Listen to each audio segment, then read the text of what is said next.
J'ai jamais obligé mes enfants à faire l'école classique. Et ils ne le font pas. Moi, mes enfants sont allés suivre une pédagogie active où l'idée est vraiment de leur faire développer les compétences qu'ils ont. J'offre à mes enfants la possibilité de se développer à leur manière. Je dirais pas ce que j'ai pas pu avoir parce que je pense que le système de jadis n'était pas équivalent à ce que je vis aujourd'hui. Moi, je suis née en 1980. Les jeunes d'aujourd'hui ne peuvent malheureusement plus rêver. C'est pas qu'ils ne veulent pas, c'est qu'ils ne peuvent plus. C'est qu'on les responsabilise très tôt. Très tôt dans le sens où tu vas peut-être trouver une jeune fille de 12 ans qui a 4-5 frères derrière et qui est obligée, avant d'aller à l'école, d'aller d'abord vendre du pain avec sa mère et puis qui va à l'école et quand elle termine, elle rentre, elle fait la popote. À quoi veux-tu qu'elle pense si ce n'est que je dois préparer, je dois m'occuper de mes frères et sœurs le temps que papa et maman reviennent? Elle ne rêve plus. D'une manière pratique, pour un jeune qui nous suit aujourd'hui et qui se retrouve dans cette cacophonie, toute cette pression de la jeunesse qui passe par des images sur les réseaux sociaux qui formatent les objectifs de jeunes et tout ce qui va avec, comment est-ce qu'un jeune aujourd'hui peut se découvrir? Quelles sont les pratiques, les stratégies? La première des stratégies, écoute. Pour se découvrir et se connaître. Aujourd'hui, dans Afrotalk, je reçois une femme d'impact, une voix qui inspire, une stratège qui transforme de vie. Elle est entrepreneure, experte en emploi et formation, directrice de Mwinda Group Consulting, mais aussi chanteuse gospel et figure médiatique reconnue. Elle a marqué les esprits en ouvrant les 9e Jeux de la francophonie dans la capitale de la République démocratique du Congo, Kinshasa. Aujourd'hui, nous la recevons pour parler de son parcours. On va parler de la foi, du leadership et de bien d'autres sujets intéressants que je vous invite à découvrir. Hello Ala, bonsoir et bienvenue dans Afrotalk. Bonsoir Mardoché. Un joli sourire en passant. Hein. Merci. Alors, peux-tu te présenter largement pour le public qui ne te connaît pas encore? Mais écoute, si c'est largement, ça risque de faire très long. Alors, Hello Ala est directrice générale de Mwinda Group Consulting, qui est donc un cabinet conseil en stratégie dans lequel nous faisons tout ce qui est audit institutionnel, bonne gouvernance, suivi et évaluation de projets. Nous avons un volet qui est spécialement formation en leadership management, mais soft et power skills également, et un volet beaucoup plus RH qui est dans tout ce qui est organisation d'entreprise. À côté de cela, je suis également fondatrice de Kwendelea, qui est donc un centre de développement de compétences pour jeunes afrodescendants qui est actuellement, certes, qui siège en Belgique, mais qui travaille dans toute l'Afrique, ou pour toute l'Afrique, parce que je parle bien de jeunes afrodescendants. Okay. L'idée ici étant de pouvoir aider les jeunes à pouvoir développer leurs compétences innées, souvent cachées, souvent enfouies, suite à plusieurs fractures sociales qui ne leur permettent pas tout simplement de faire émerger le meilleur d'eux. Et donc, donc tel est le rôle en tout cas de ce centre, qui est donc Kwendelea. Que dire comme autre casquette que je pourrais donc te faire sortir, Mardoché? Bah oui, tu l'as dit, je suis pluridisciplinaire et j'aimerais te dire que ce que j'utilise comme don est la voix, V-O-I-X, pour aider plusieurs à trouver leur voix, V-O-I-E. Et donc, à travers ma voix, je suis également chantre, gospel. J'avoue qu'avant ça, j'ai chanté d'autres chansons, mais là n'est pas vraiment trop la question. C'est vrai qu'aujourd'hui, j'aime, comme j'aime dire, voyager à travers le cœur de Dieu, parce qu'on y découvre plusieurs facettes. Et je me rends compte que l'humain, ou en tout cas l'être qu'il a eu à créer, que nous sommes, porte ces différentes facettes. Et donc, je te dirais que le tronc même de ma vie, ce sont les relations humaines et c'est d'investir dans le capital humain. Pluridisciplinaire, ça on le découvre tout à l'heure. Et on va aller de fond en comble chaque sujet, on va vraiment découvrir. Mais j'aimerais comprendre, au-delà de toutes ces casquettes, qui est Hello Ala en dehors du titre? Quand Hello Ala n'a aucun titre, elle est qui? C'est une femme authentique, unique, qui ne cherche pas à ressembler à qui que ce soit, mais qui peut certes s'inspirer de d'autres parce que nous avons tous besoin de rôle modèle pour pouvoir avancer. Hello est quelqu'un qui dit les choses peut-être un peu trop comme elle le pense, mais avec un objectif qui n'est jamais de pouvoir blesser, mais plutôt permettre d'avancer à travers les critiques positives que je pourrais émettre. Hello est souvent incomprise. Son incompréhension est peut-être sans doute due au fait que je vienne de d'autres cieux. Quand je dis ça, c'est parce que j'ai vécu dans plusieurs pays. Et je pense que pour moi, justement, c'est une richesse qui, aujourd'hui, à travers cette diversité culturelle que je porte, me permet, tel un caméléon, de me retrouver un peu partout, sans crainte, en m'adaptant, en m'acculturant, en essayant de me tropicaliser, mais de ne pas tout adopter pour autant. Donc voilà. Il y a quelqu'un qui a commencé à suivre ces podcasts et est arrivé pile au moment où vous étiez en train de parler de qui es-tu, je vais dire, en dehors de tous ces titres. Qu'est-ce que cette personne, à quoi cette personne peut s'attendre durant ces podcasts? Pour toutes les personnes qui vont suivre ces podcasts, à quoi est-ce qu'elles peuvent s'attendre? À ce qu'il soit différent de tout ce que tu as pu faire auparavant. Alors ça, c'est quand même bien envoyé. Certainement. Et puis, tu sais, je pense que toutes les personnes qui suivront, chacune y trouvera sa part. Parce que comme tu l'as dit dès le départ, étant pluridisciplinaire, portant plusieurs casquettes, je suis maman de 5 enfants, je suis mariée à un super chouette gars depuis plus de 20 ans. Et Félicitations. Merci, de rien. Et je pense que tant la jeune fille qui souhaiterait aller plus loin, tant la jeune entrepreneuse qui aimerait bien entreprendre aujourd'hui, faut dire que j'ai eu à travailler avec les politiques, donc quelqu'un va peut-être trouver un modèle politique, ou voire même diplomatique à travers ce que je représente aujourd'hui. Donc j'aimerais dire qu'il y aura de quoi manger. Il y aura et à boire pour tout le monde. Très intéressant. Et en passant très bonne mine pour une maman des 5 enfants quand même. Mais ça veut dire quoi pour celles qui ont... Parce que c'est sur Afrotol qu'on fait aussi des compliments. D'accord, alors on n'inspire pas seulement, on fait aussi des compliments. Très bonne mine pour une maman des 5 ans. Merci. Je pense que ça inspire déjà certaines femmes qui sont mariées et qui sont mères des 5 enfants déjà et qui pensent qu'elles ne peuvent plus aspirer à être à leur forme, à leur beauté, Mardoché, à le leur bien-être lumière. est quelque chose de très important. Le bien-être, qu'il soit mental, qu'il soit physique. Moi, aujourd'hui, j'ai la grâce de faire partie d'un réseau qui est le réseau Babel International, avec lequel on circule dans toute la République pour parler de la charge mentale, de la santé mentale, parce que j'ai eu à me retrouver avec des femmes en pleine dépression, qui avaient tout simplement besoin de parler, de s'exprimer. Et au fait, on ne se rend peut-être pas compte de la charge que peut avoir une femme. Nous sommes celles qui administrons joie à la maison, toute la partie administrative. Nous avons des responsabilités qui, même en dehors de nos foyers, nous demandent d'être toujours au top. Mais il y a des moments où on a juste envie de dire on est fatigué. On est fatigué. Je pense que ça peut nous faire un très bon sujet des podcasts prochainement. Oui, tout à fait. Et en ce qui concerne la santé mentale, nous l'avons abordé ici sur Afrotalk avec la psychologue Madame Rosette Dissachi. Donc pour les personnes que je connais très bien, justement, elle fait partie aussi du réseau Babel. Elle a déjà eu à intervenir. C'est rassurant. Alors pour les personnes qui voudront bien en savoir plus, suivez l'une de nos vidéos, vérifiez sur nos chaînes, vous trouverez ça et c'est très inspirant. On va remonter les temps, Eloala. Parlez-nous de ton enfance. Quel type d'enfant étais-tu pour qu'aujourd'hui tu aies toutes ces aspirations? Parce que généralement, on dit que les racines commencent, on va dire, c'est trop tôt. C'est trop tôt que les pensées germent et grandissent avec les temps. Alors, quel type d'enfant étais-tu? Oh, tu sais, une personnalité se construit. Elle se construit sans pour autant perdre ses repères. Moi, c'est vrai que j'ai toujours été, je vais pas dire agitée, mais j'ai toujours été une enfant qui aimait parler, qui aimait danser, qui aimait chanter. Et donc, encore une fois, tel que j'ai eu à te le dire, l'élément clé de ma personne, c'est ce don qui est ma voix. Et donc, je l'ai toujours utilisé, que ce soit en faisant de la musique, du théâtre. J'ai fait du chant lyrique avant de passer à du gospel. J'ai eu à travailler à la radio. J'ai eu à faire des avant-premières de Destiny's Child, des Fugees.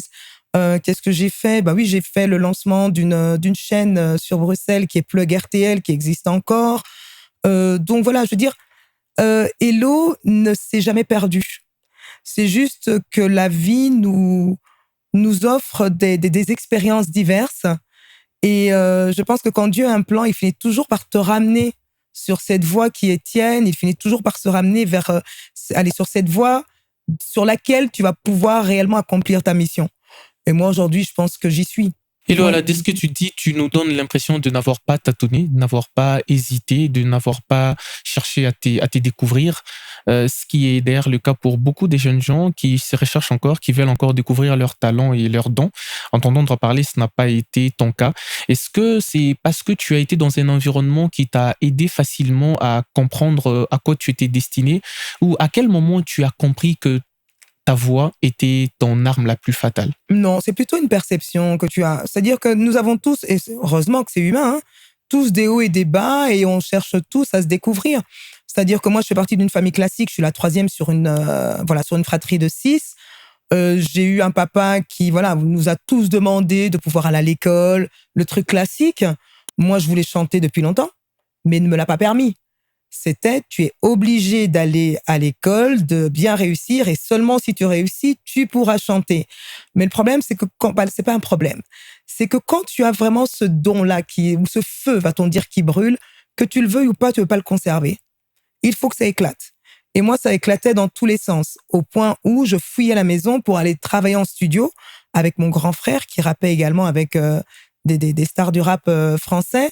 Donc, d'une manière ou d'une autre, j'ai cherché à développer ce que je possédais en moi et à pouvoir l'extérioriser. Maintenant, à côté de ça, je vais être honnête avec toi. Aujourd'hui, Mardoché, j'ai 5 enfants. J'ai jamais obligé mes enfants à faire l'école classique. Et ils ne le font pas. Moi, mes enfants sont allés suivre une pédagogie active, Montessori, où l'idée est vraiment de leur faire développer les compétences qu'ils ont. Mon petit dernier, c'est un footballeur, parce que voilà, c'est ce qu'il est. L'avant-dernier, plutôt geek. Donc, je le laisse développer cela. Ma troisième m'a dit comme quoi, donc elle, c'était vraiment l'architecture qu'elle voulait depuis plus petite, donc je l'ai laissée dans l'art. J'ai la première et la deuxième, parce que je suis partie dans l'autre sens. La première et la deuxième, elles font communication. Il y en a une qui fait communication sociale et l'autre management.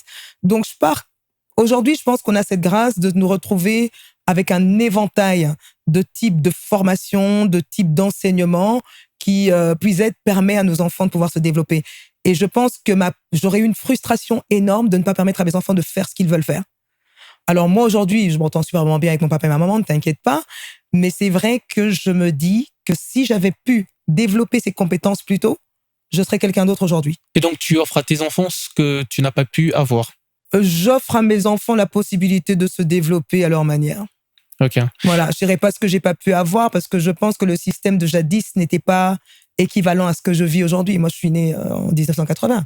Ok. Donc, et à quel moment tu décides de non seulement utiliser cette voix, non seulement pour la musique, qui était comme, on va dire, une chaleur de la jeunesse, parce que là, on parle un peu on était dans les hip-hop, on était dans tout ça. C'était comme une chaleur de la jeunesse. À quel moment tu décides d'en faire un vrai levier de ta carrière? Au moment où j'accepte Jésus-Christ comme Seigneur et Sauveur. Mais je ne vais pas parler de levier comme... Je ne parle pas de ça comme étant une carrière. Je parle de cela comme étant vraiment ça fait partie de ma mission, en fait. Il m'a dit, la voix que je t'ai donnée, c'est pour pouvoir guérir, c'est pour pouvoir évangéliser, mais à ta façon. Je ne suis pas, comme je t'ai dit dès le départ, je ne suis pas là pour imiter qui que ce soit. J'ai ma sœurette Denamwana avec qui je m'amuse. Je chante avec le frère Cèdre Katambayi quand je peux. Voilà, il y a des choses que je fais, mais je pense que je ne suis pas appelée pour être artiste gospel en tant que tel. Non, moi, c'est utilise ta voix à bon escient quand il le faut. Donc moi, j'ai des missions qui sont beaucoup plus précises. Et lorsque je l'utilise, je sais ce qu'il doit faire avec moi. C'est quoi cette mission précise? Premièrement, c'est de pouvoir, je crois que c'est la mission de tous, de pouvoir évangéliser.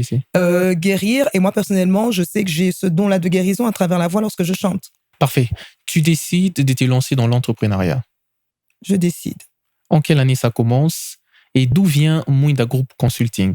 En quelle année tu décides de lancer ta première boîte? Mwinda, j'imagine que c'est la première boîte. Non, la première, c'est pas Mwinda, non du tout. La première, c'est Kwendelea. Kwendelea. Voilà. Et encore, tu sais, je déteste, et là, je te le dis clairement, quand les gens parlent de l'entrepreneuriat comme étant la nouvelle boisson sortie tout droit de chez Brassimba ou Bralima, parce qu'on est tous appelés à entreprendre déjà, et je pense que vous tous, où vous êtes là, même toi, tu as entrepris dès ton plus bas âge, sauf qu'on n'en parlait pas. Aujourd'hui, ça devient plus le mot-clé, comme on pourrait parler du leadership féminin. L'entrepreneuriat en soi, c'est tout simplement prendre entre deux. Alors, si tu me poses la question de savoir à quel moment est-ce que j'ai pris entre deux, pour moi, je te dirais que c'était à l'âge de 6-7 ans, parce qu'on voyait déjà ce que j'étais capable de faire. J'avais déjà, je savais convaincre, j'aimais bien vendre et je chantais. Donc, à un moment donné, tu fais le tri même pas le tri, tu essaies de regrouper cela et tu te lances et tu le développes. Maintenant, si je dois te dire quand est-ce que j'ai pensé à pouvoir lancer ma boîte, véritablement, c'était en 2017. En tout cas, Kwendelea, c'était en 2017. Et Mwinda Group Consulting, dont l'idée avait déjà commencé il y a bien longtemps, a été mis en place, la création a été faite seulement en 2024. Kundele est axé sur le développement des compétences des jeunes, notamment. Mhm. D'où vient l'inspiration? À quel moment tu t'es dit, j'ai besoin de créer une structure qui va aider les jeunes à se connaître, à se découvrir et à utiliser leur potentiel à bon escient pour construire des carrières et bâtir de vie? Mais écoute, faut connaître mon background professionnel. C'est-à-dire qu'ici, moi, avant d'être celle que je suis, j'ai été manager d'une boîte d'intérim, Randstad. Donc, je travaillais déjà avec ceux qui recherchaient de l'emploi, on va dire en gros comme ça, au Canada, en Belgique. J'ai eu à travailler dans l'outplacement, toujours lié au placement de personnes qui étaient licenciées. Ensuite, j'ai été conseillère en mobilité internationale, travaillant donc pour le service public européen de l'emploi, et ce pour les jeunes. Alors, en quoi cela consistait-il?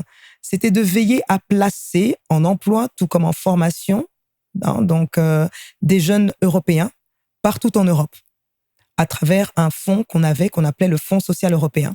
Alors, lorsque je suis venue à Kinshasa en 2020, j'ai eu à découvrir, va-t-on dire, certes les jeunes, et même avant ça, déjà, je voyais comment est-ce que certains jeunes afrodescendants en Europe trimaient à avoir de l'emploi, pour une raison très simple, c'est que ceux qui venaient en Europe venaient avec des visas d'étudiants. Donc là, quand on parle de jeunes afrodescendants, on parle de jeunes africains qui sont en Europe, Exactement. qui ont du mal à trouver de l'emploi. Tout à fait. Parce qu'ils viennent avec des visas étudiants. Exactement. Et donc, l'idée, vu que je travaillais pour le service public européen de l'emploi, c'était de dire, on est face à une offre et la demande.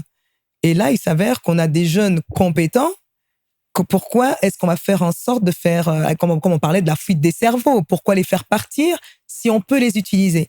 Et donc là, c'était en effet de pouvoir trouver des stratégies, de pouvoir porter des plaidoyers pour pouvoir engager certains jeunes afrodescendants dans certains métiers que les Européens ne voulaient pas spécialement. Ok, dans cette mission de récupérer ces jeunes, on va les appeler comme ça, ces jeunes gens, les récupérer, pour ceux qui avaient déjà découvert leur potentiel, leur potentialité, ceux qui avaient déjà développé leurs compétences, leur trouver des emplois, et pour ceux qui n'arrivaient toujours pas à se découvrir, leur permettre d'avoir un cadre qui les aide à se découvrir, à se reconnaître. Quelles sont selon vous, quelles sont les difficultés qui font en sorte qu'aujourd'hui, les jeunes ont du mal à au juste découvrir leur voix, au juste se découvrir? Parce que c'est un défi, faut lui dire. Je sais pas, non, c'est pas un défi. Allez, il faut pas. Donc quand on dit c'est un défi, quand on dit c'est un défi, Hello, c'est pour dire aujourd'hui, un jeune a du mal à dire, à se connaître vraiment, à dire je suis appelé à ça, j'ai telle compétence. C'est pour cette raison que je dis que c'est pas un défi, c'est juste, allez, on vit plusieurs fractures sociales, fractures économiques, fractures de guerre, qui font que les jeunes d'aujourd'hui ne peuvent malheureusement plus rêver.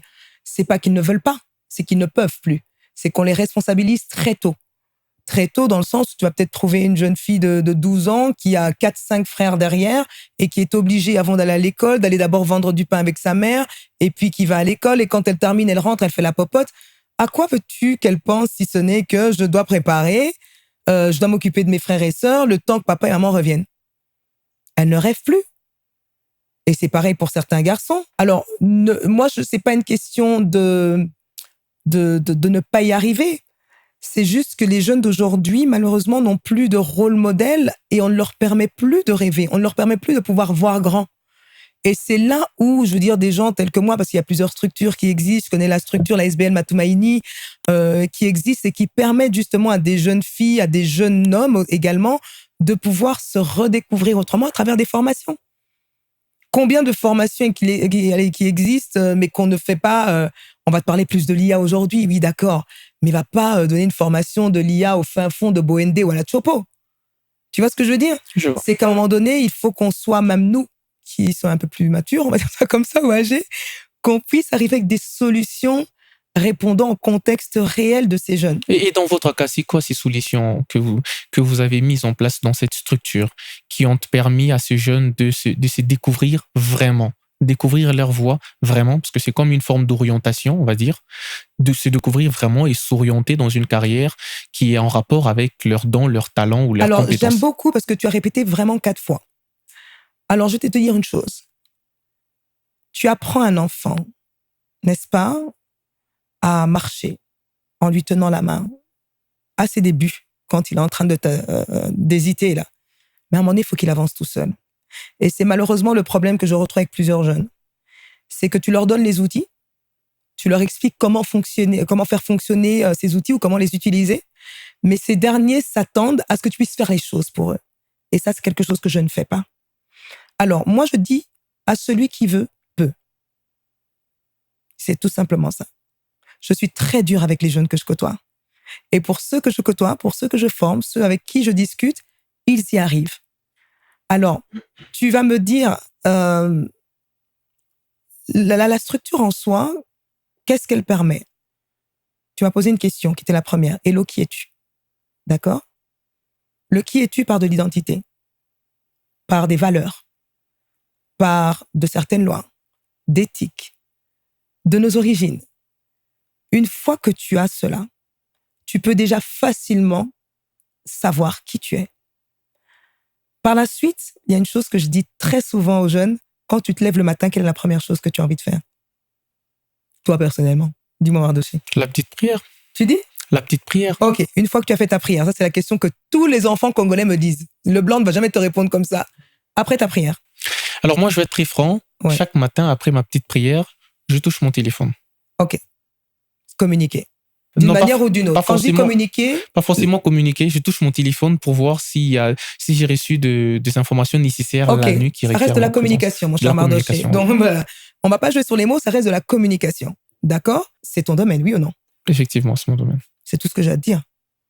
Moi, le matin, je me lève, ok, il y a la prière, mais je chante. Je suis dans ma salle de bain, je chante.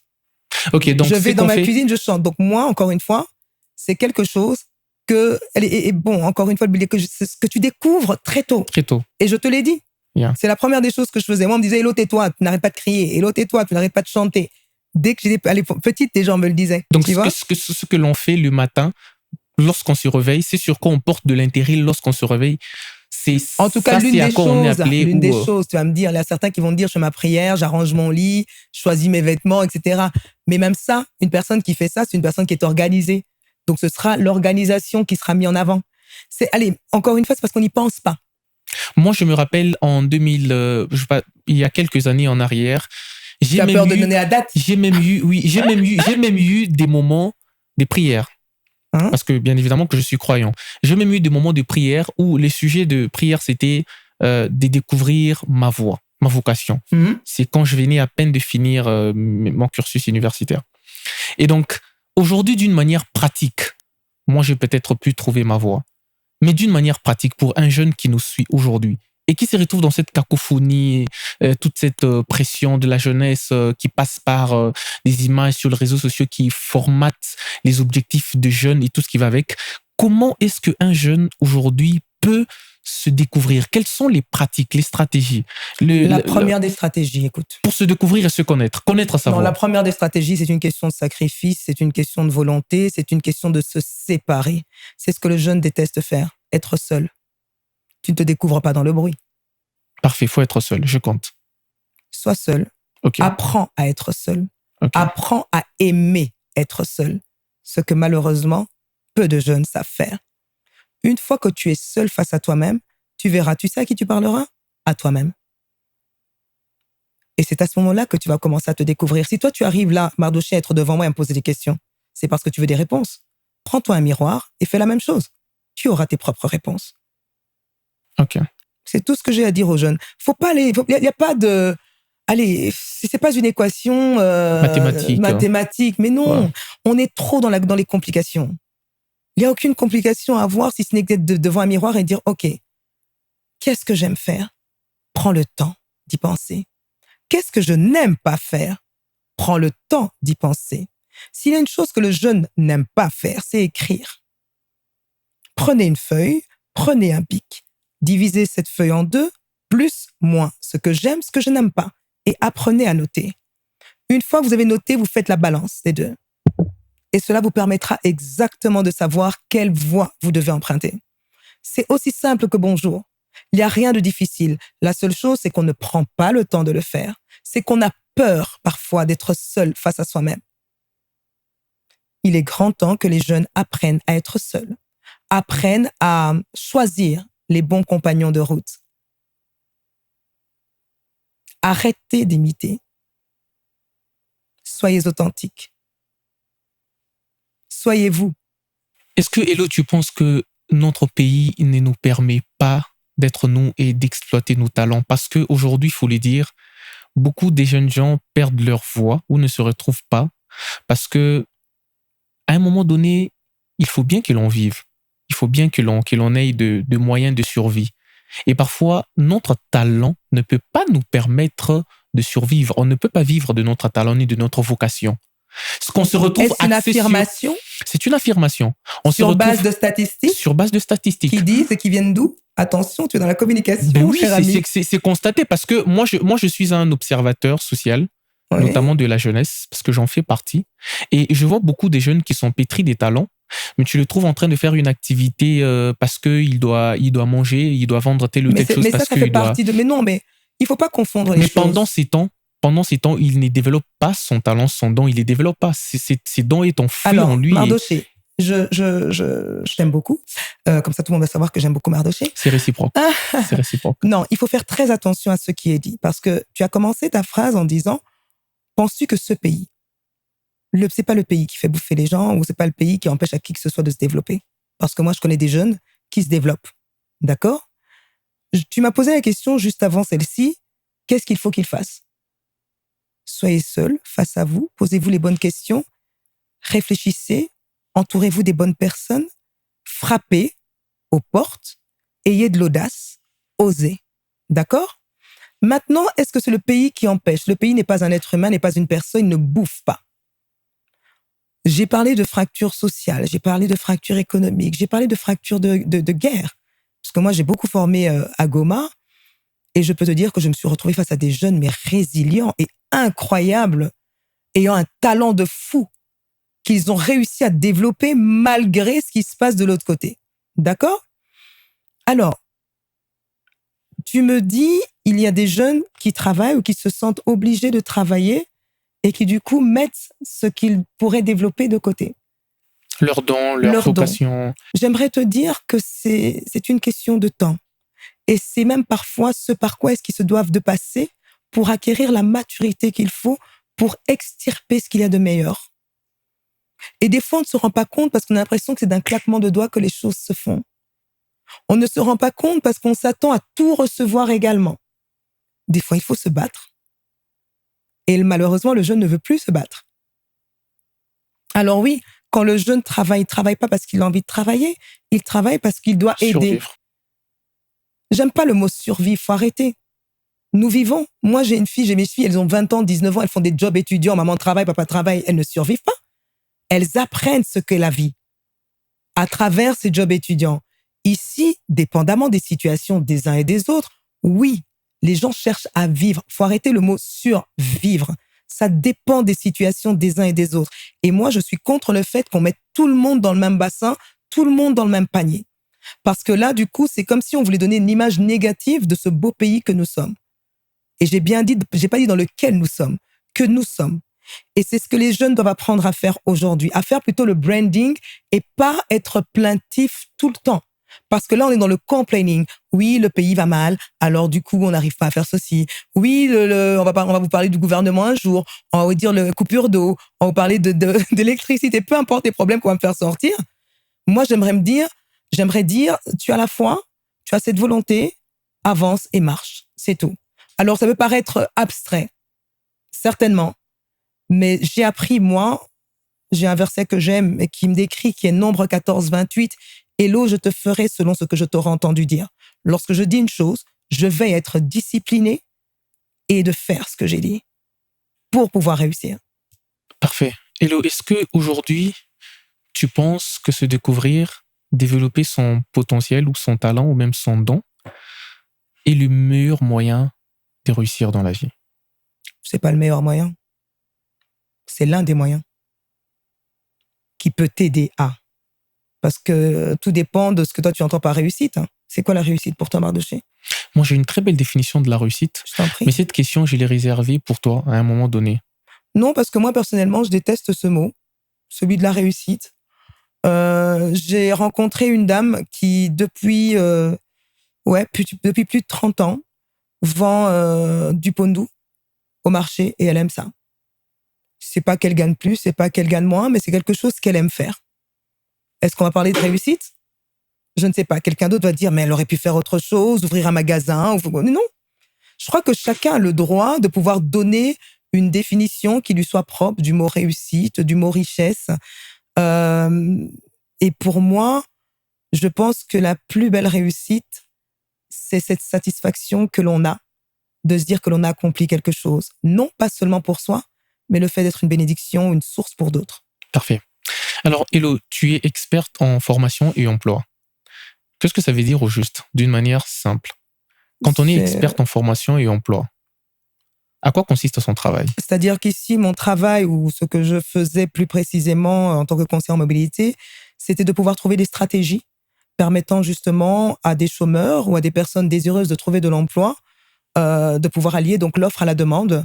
Et encore une fois, l'expertise portait vraiment plutôt sur vraiment des stratégies et des politiques publiques. Et à votre avis, qu'est-ce qui fait... Je vais d'abord savoir, qu'est-ce qui fait qu'au Congo, il y a autant de chômeurs? Et quels sont les défis que toi, personnellement, tu as rencontrés dans ces opérations, dans cette procédure de sortir de chômeurs et vers l'emploi, on va dire? Alors, peux-tu reformuler la question? Donc, qu'est-ce qui fait qu'au Congo, on va commencer step by step. On va commencer. Qu'est-ce qui fait qu'au Congo, il y a autant de chômeurs? On sait qu'il y a un manque de création d'emplois, et je pense que j'ai mon ami et frère, le DG de l'ONEM, qui travaille beaucoup là-dessus avec les entreprises tant privées que publiques. Il y a d'ailleurs le superbe site onem.cd où je demande et j'invite la majorité des jeunes, ayant fini ou pas, à pouvoir s'y inscrire et à y trouver de l'emploi. En tout cas, des offres d'emploi. Voilà. Ça, c'est une première des choses. La seconde, c'est vrai qu'on a eu... Encore une fois, tu sais, tout dépend. Ça fait partie du langage politique, économique, social que nous avions eu à traverser. Je ne sais pas quel âge tu as, Mardoché, mais pour moi, qui vient des années 80, qui a traversé 90, 2000 et autres, il faut savoir que toutes ces guerres ont créé un fossé. Toutes ces fractures que nous avons vécues ont vraiment créé un fossé. Mais aujourd'hui, je pense que le président de la République veille à ce que les jeunes, et que ce soit avec le FOGEC, que ce soit avec l'ONEM, que ce soit avec le ministère justement de l'entrepreneuriat, en tout cas veille à ce que les jeunes puissent trouver leur place dans la société. J'ai aimé parce que le ministre de la formation professionnelle est en train de travailler maintenant de manière sectorielle aussi pour qu'il y ait des emplois correspondant aux jeunes, dépendamment, comme je te l'ai dit un peu au début, du contexte réel ou du contexte géographique dans lequel ils sont. Donc, je pense moi, je suis plutôt quelqu'un de très positif. Tu es très positif, je peux le sentir. Mais maintenant, voilà, la réalité est telle que, tendons la main à ces jeunes-là, mais pour ce faire, excuse-moi, mon cher Mardoché, les jeunes doivent apprendre à s'exprimer, les jeunes doivent apprendre à faire un curriculum vitae. J'allais d'ailleurs y arriver. Voilà, et donc ça fait partie, si tu veux, de nombreuses failles que je rencontre aujourd'hui auprès de jeunes. J'allais d'ailleurs y arriver. Hello, j'aimerais qu'on soit positif, mais j'aimerais aussi qu'on soit réaliste. La positivité, c'est un bon mindset qui nous permet de voir les choses en rose et d'avancer. Mais ici, j'aimerais vraiment qu'on aborde plus la réalité, parce que quand on fait face à la réalité, on peut rêver en sortir. Et donc, dans toutes ces opérations, j'aimerais comprendre quelles sont les erreurs que toi, tu as personnellement découvertes en tant qu'experte, que les chômeurs ou que les personnes qui n'ont pas d'emploi font souvent pour justement ne pas avoir d'emploi au final. Bon, tu sais, Mardoché, je suis pas dans les mots. Je suis dans l'action. Dans l'action, effectivement. Alors, dans l'action, je vais être très clair avec toi. Il est temps qu'on puisse apprendre à un jeune à faire un curriculum vitae et à se présenter en entretien. Ok, donc les jeunes ont un problème de faire un curriculum vitae. Il faut vraiment attention, il ne faut pas utiliser le mot problème, car ce n'est pas ce que j'ai dit. Donc, il faudrait qu'ils apprennent à faire un curriculum vitae et à se présenter. Il faut faire très attention. Donc, ils ignorent. Les jeunes ignorent comment faire un bon curriculum vitae. Il faut que les jeunes apprennent à faire un curriculum vitae et à se présenter. Okay. Tu ne me feras pas dire ce que je n'aurais pas dit, je t'explique. Quand tu parles de la présentation, tu fais allusion à quoi? Non, mais écoute, quand tu dois aller te présenter pour un entretien d'embauche, tu as une manière de pouvoir... tout est dans la posture, dans l'éloquence, comment se vendre. Et malheureusement, on ne l'apprend pas à l'école, mais ça devrait d'ailleurs. D'ailleurs, c'est l'une des choses que tu fais généralement. Tu es aussi formatrice, tu donnes des cours, tu encadres des gens dans ce domaine qui est la prestance, l'éloquence et la prise des paroles en public aussi. Est-ce que pour toi, c'est aujourd'hui, au XXIe siècle, c'est un levier incontournable de réussite ou c'est une compétence incontournable de la réussite qui Quelle peut mener à la différence réussite? fais-tu entre un levier incontournable et une compétence incontournable?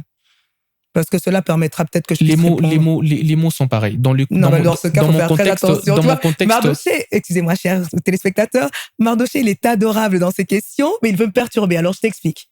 Et je vais aller très carré puisque je suis Miss Action. ok, La parole. Tout a été créé. Elle est créatrice. Hein. D'accord? ok.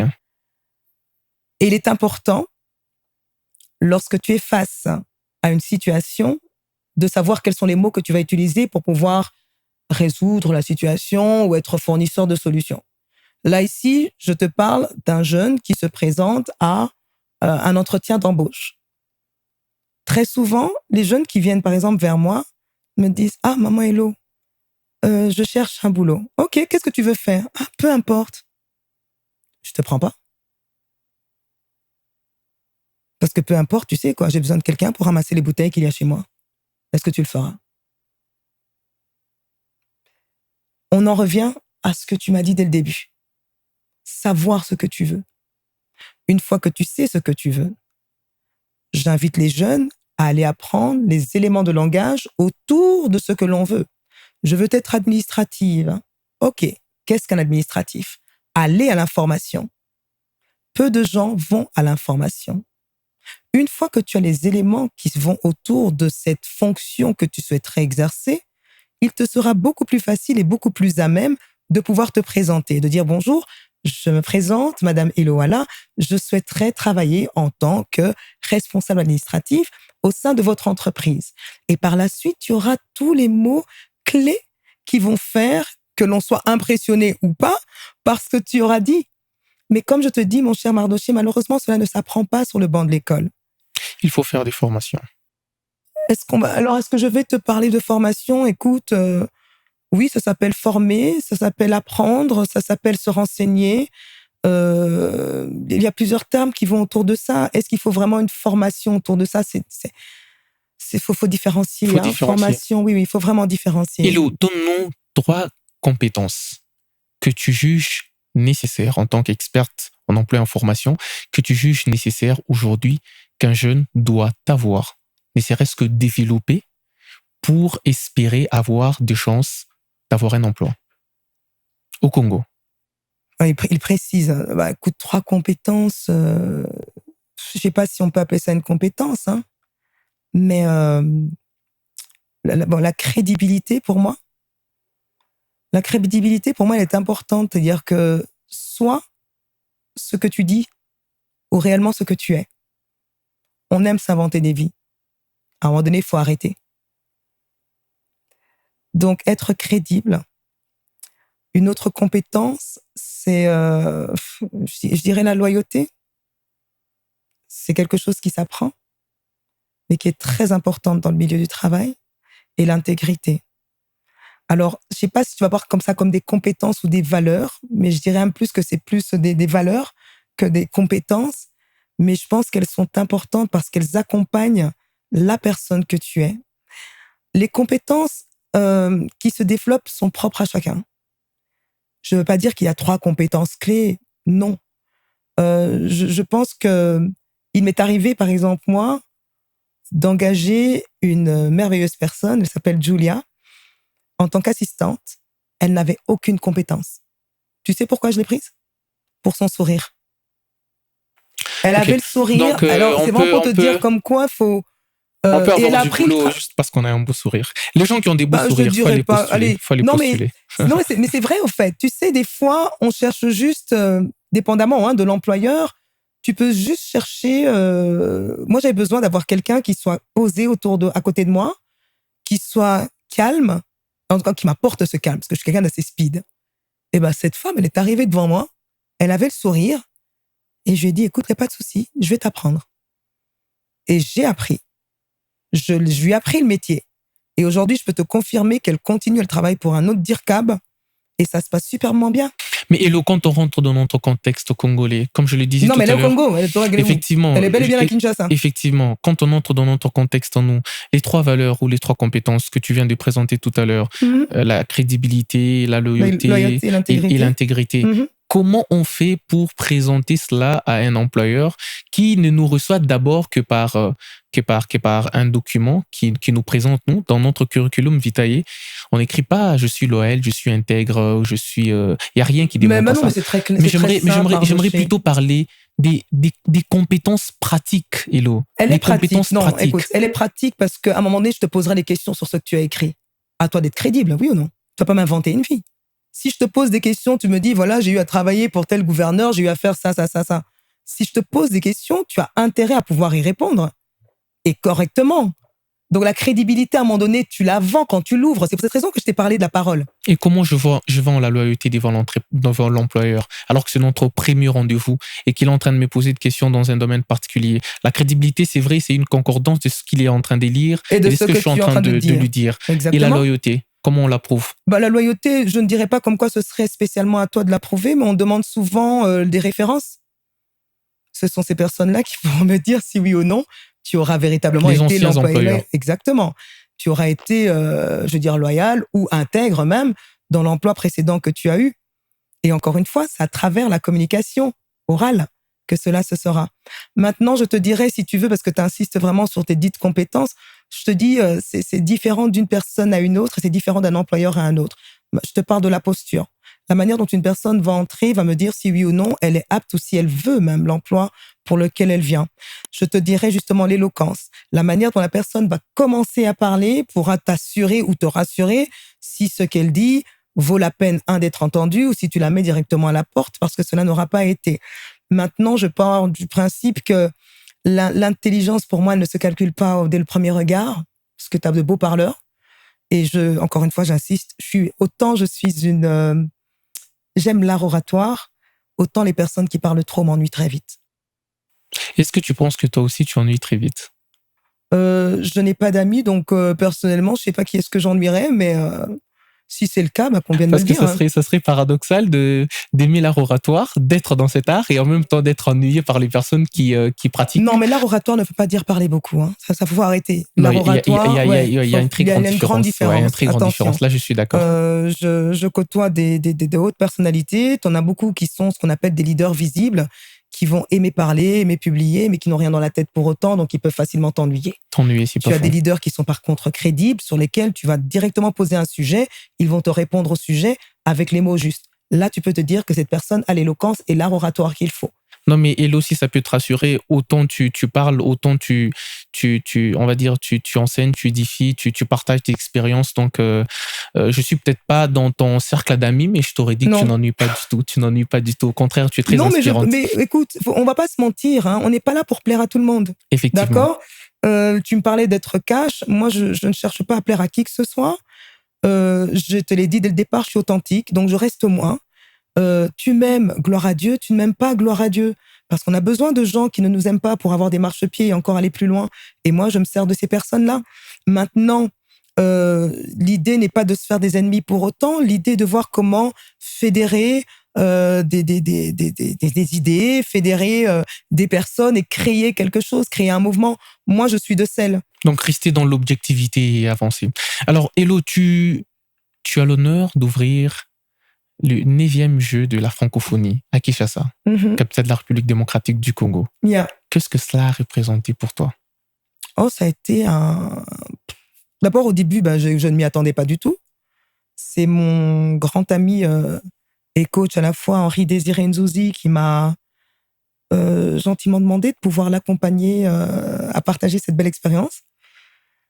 Alors, tu as toute la préparation en amont qui est juste énorme, parce que ça se fait vraiment les grands événements à la française, voire même à l'américaine, où tout est chronométré, pas un mot de plus, pas un mot de moins, il faut vraiment être dans le timing.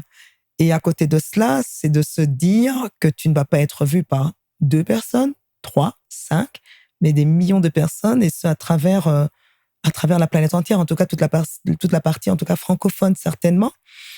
Et je pense que pour moi, ça a été une très belle expérience et également une ouverture de plusieurs autres portes.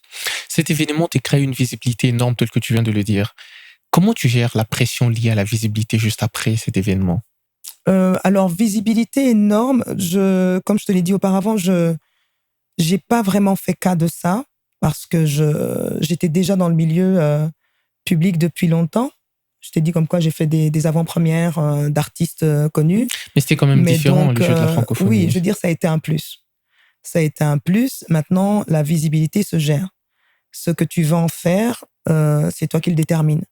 Moi, personnellement, j'étais juste en train de me dire que je faisais un travail et qu'après cela, je retournais à ma popote de maman, à ma popote de femme entrepreneuse. Et c'est ce qui s'est véritablement fait. Et comme je dis, je n'ai pas parlé de visibilité, j'ai parlé d'opportunités ou de portes telles que par la suite, je me suis retrouvée à Abidjan, je me suis retrouvée dans d'autres pays. Et aujourd'hui, je le gère beaucoup, simplement. Simplement, parce que j'aime la simplicité. Et voilà. Est-ce qu'aujourd'hui, le fait d'être connu peut être un moyen de s'ouvrir à des opportunités? Je veux dire, il y a beaucoup de personnes qui sont connues, mais qui ne savent pas comment transformer leur visibilité en opportunité. À ces personnes, que pourrais-tu dire? Mais moi, c'est parce que je sais pas pourquoi moi, j'insiste pas sur le fait d'être une visibilité en tant que telle. Hein. Je suis Moi, j'insiste. je suis une personnalité Moi, j'aimerais lambda. revenir sur la visibilité. Oui, reviens sur la visibilité, mais moi, c'est-à-dire que je ne peux pas l'utiliser puisque je ne la considère pas comme telle dans ma vie, au fait. Donc, mais ça reste quand même une réalité que tu vis. Tu es aussi une personne visible à travers ton Afro-Talk. Alors, moi, ce que je dirais plutôt, c'est que lorsque tu es dans l'action, sache que cela peut impacter d'une manière ou d'une autre certaines personnes. Okay. Je vais te dire ça comme ça. Je déteste le mot, et je préfère le dire, je déteste le mot connue parce que je suis pas une superstar, je suis tout simplement une simple femme qui aime donner, et lorsque je donne entièrement parce que je veux que les gens autour de moi puissent recevoir et à leur tour aller donner. Je t'ai parlé de mission et j'estime que c'est celle-là. Maintenant, si Dieu a utilisé les Jeux de la francophonie comme étant un tremplin pour mieux exercer cette mission, je dis amen. Ceux qui veulent transformer cette visibilité qu'ils ont peut-être aujourd'hui en opportunité, car telle est la question, je leur dirais, mais écoutez, sachez exactement ce que vous souhaiteriez donner. Parce que beaucoup de personnes se sont perdues à travers cette gloire humaine. Moi, je préfère la gloire éternelle, perso. Alors Hello, quand tu parles, on entend tout le temps que tu reviennes sur ta foi. On sent que ça représente beaucoup pour toi. Mm-hmm. Mais en même temps, tu es dans le domaine social, le domaine de l'entrepreneuriat qui parfois amène beaucoup de compromis. Est-ce que ça t'est déjà arrivé de devoir faire un choix entre ta conviction et... tous les jours. Et une opportunité, on va dire. Tous les jours. Mais ma conviction et une opportunité, où est le mal? Entre opportunité et conviction, c'est-à-dire que une opportunité qui ne part pas forcément dans le sens de ta conviction. Oh, oui. Parce que dans le domaine de l'entrepreneuriat, tout arrive. Donne un exemple, parce que là, franchement, quand tu dis tout arrive, il faudrait que tu me donnes un exemple. Parce que là, je n'en ai pas personnellement. Un pot de vin, par exemple, quand on est entrepreneur. Non, ça, c'est ce qui a envie de prendre un pot de vin, prend un pot de vin. Mais c'est un exemple que je prie. Non, mais ok, mais l'exemple, en fait, personnellement, quand tu sais ce que tu vaux, tu sais où tu vas. Alors moi, j'ai pas eu à faire ça et je le ferai pas. Okay. Je préfère perdre. J'ai pas besoin d'argent. Je t'ai parlé de richesse. La richesse dépend vraiment de qui, de chacun d'entre nous. J'ai pas besoin d'argent. Moi, personnellement. Là, tu m'entends? J'ai pas besoin d'argent. Je le dis encore une fois. Okay. Mais j'ai besoin de me retrouver avec des gens qui vont répondre à mes besoins. Et donc, ça t'est déjà arrivé de devoir faire un choix entre ta conviction et une opportunité? Je te dis, la réponse est non. Non, jamais. Jusqu'à aujourd'hui, en tout cas pas. Hein. Okay. Peut-être que demain. Okay. Mais non, jusqu'à aujourd'hui pas. J'ai pas... C'est une question de choix. C'est une question de choix. Je me casse pas la tête, au fait. Mardoché, je suis quelqu'un de très simple. Je sais où est-ce que je veux aller, donc si cela m'arrange, ok, ça ne m'arrange pas, je passe. Parfait. Pourquoi est-ce qu'un pot de vin... Bon, je dis ça comme ça parce que c'est l'exemple que tu as donné, mais t'as peut-être quelqu'un qui serait vraiment dans un état, situation qui ne m'est jamais arrivée pour l'instant, et je prie Dieu que ça ne m'arrive pas, ou je peux être dans un besoin, et encore, ça m'est déjà arrivé de trouver juste un œuf dans mon frigo, mais je vais pas les voler pour autant. Je comprends parfaitement. Il faut savoir que La question était plutôt sur le point de savoir si il vous est déjà arrivé de devoir faire un choix entre conviction et opportunité, parce que généralement les chrétiens qui entreprennent se retrouvent souvent face à ces genres de réalités et parfois le choix n'est pas évident. Mais comme ce n'est pas votre cas, comme c'est pas encore arrivé, c'est Non, intéressant. écoute, je Mais côtoie des Hello, gens qui ne prient pas, par exemple. Je côtoie des gens qui ont une vie qui n'est pas... Est-ce qu'on va parler de vie sainte? Parce que personne n'est parfait. Mais je suis pas de celles qui jugent. Comme tu dis, des fois, certaines situations vont faire que certaines personnes vont devoir traverser, tu vois, pour une raison ou une autre. Écoute, on est face à un Dieu qui est compatissant et qui pardonne. Il n'aime pas le péché, mais il aime le pécheur. D'accord? Donc, si c'est par rapport à ma personne, je te dirais, je ne suis pas encore arrivée là. J'ai pas encore rencontré ce genre de situation. parfait. J'ai vu d'autres le faire, mais je suis pas dans le jugement non plus. Parfait. Alors, Hello, on va descendre, on va légèrement aller sur ce qu'on a parlé tout à l'heure. Tu nous as parlé du succès. Tu as tout à l'heure parlé du succès. D'ailleurs, tu m'as demandé ce qui représentait les succès pour moi et je te dis que je pouvais pas justement parce que cette question, je la gardais pour toi. Alors, C'était la réussite ou le succès? après le succès, moi, je vais revenir sur le succès. Mhm. Qui représente le succès pour toi? C'est quoi pour toi le succès, Hello? J'aimerais qu'on découvre un peu. Après tous ces parcours, pour toi, c'est quoi les succès? Alors, écoute, une définition propre du succès. Ben, le succès, déjà, tu ne peux te lever en te disant j'ai du succès. Moi, personnellement, non, parce que ce sont les autres qui te regardent.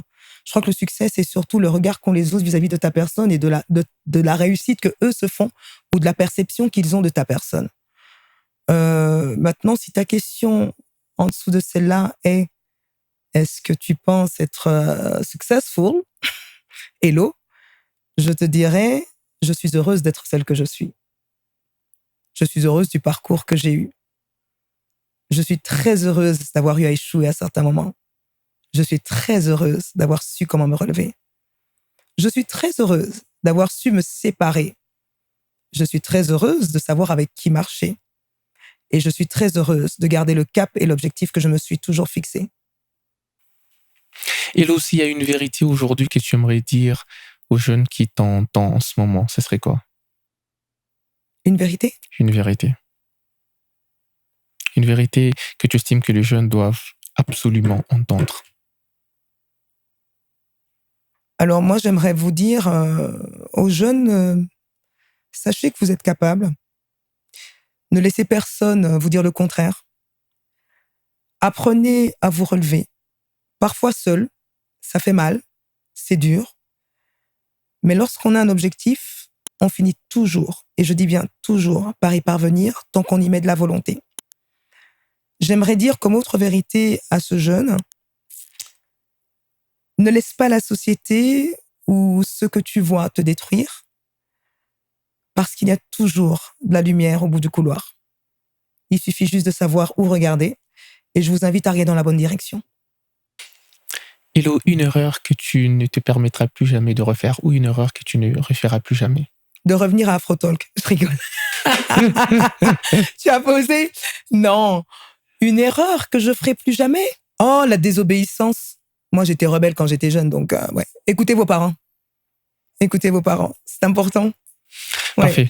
Alors là, on va aller sur un petit moment de quiz, mais seulement, vous n'avez que 2 secondes pour répondre. Ok, vas-y.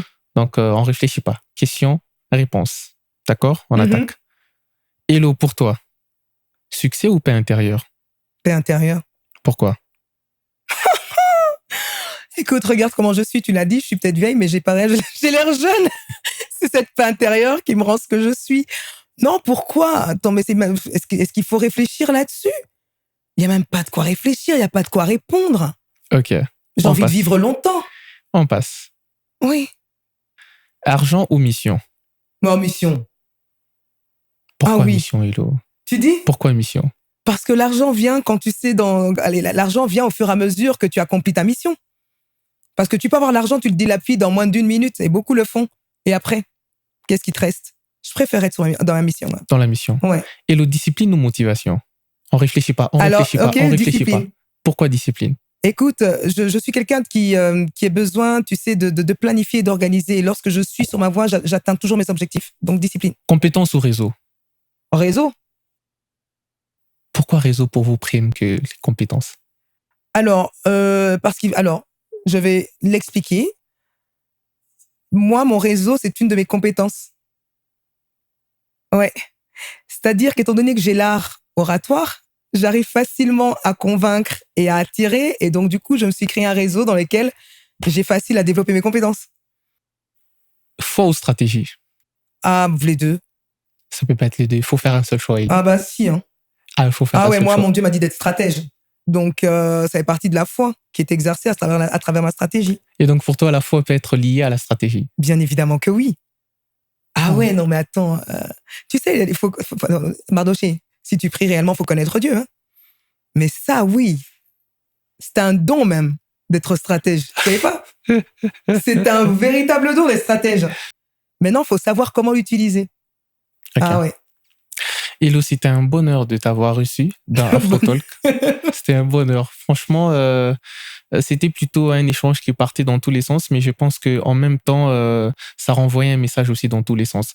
Je pense que chaque personne qui pourra suivre ces numéros de podcast, chacun pourra s'y retrouver. Ceux qui cherchent l'emploi pourront savoir les erreurs qu'ils commettaient et comment y remédier.